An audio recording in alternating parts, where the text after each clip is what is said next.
দীর্ঘদিন চিকিৎসাধীন থাকার পরে আজ খালেদা জিয়ার প্রাণ চলে গেল সকাল ৬টার দিকে।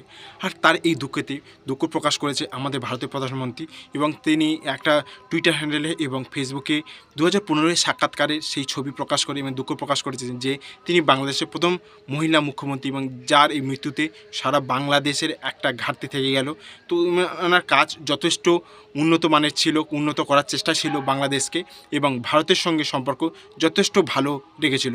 যদি আওয়ামী লীগ বা শেখ হাসিনার পরে যদি কেউ ভারতের সঙ্গে মানে সবথেকে বেশি সম্পর্ক ভালো লাগে বাংলাদেশের কোনো পার্টি, সেটা হচ্ছে বিএনপি এবং খালেদা জিয়া। সুতরাং খালেদা জিয়ার এই যে মৃত্যুতে সত্যিই একটা ভারতের জন্য একটা মানে দুঃখের বিষয়। এবং সবথেকে বড় ব্যাপারটা হচ্ছে এনার যখন মৃত্যু হলো তখনই একটা কোইন্সিডেন্টলি এনার ছেলে তারেক রহমান তখনই ফিরে এসেছে দীর্ঘ ১৭ বছর পর বিদেশে থাকার পরে। দেশে ফিরেছে কিছুদিন হলো। আর ঠিক তার থাকাকালীনই, তার বাংলাদেশে থাকাকালীনই হয়তো তারই কাছে তার মা প্রাণ ত্যাগ করলো।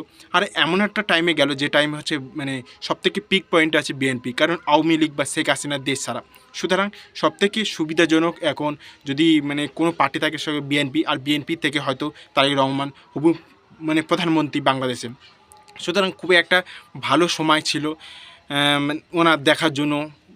যে টাইমটা উনি হয়তো দেখতে পারেনি, দীর্ঘদিন হয়তো জেলে ছিল বা ওনার দুর্নীতি যে মামলা চলছিল সেই সব নিয়ে নিজেই মানে পরিশ্রান ছিল, সেই সব কিছু মানে কাটিয়ে পরেও যে সুখের টাইমটা যখন তার কাছে এসছে তখন তিনি পৃথিবী ছাড়লেন।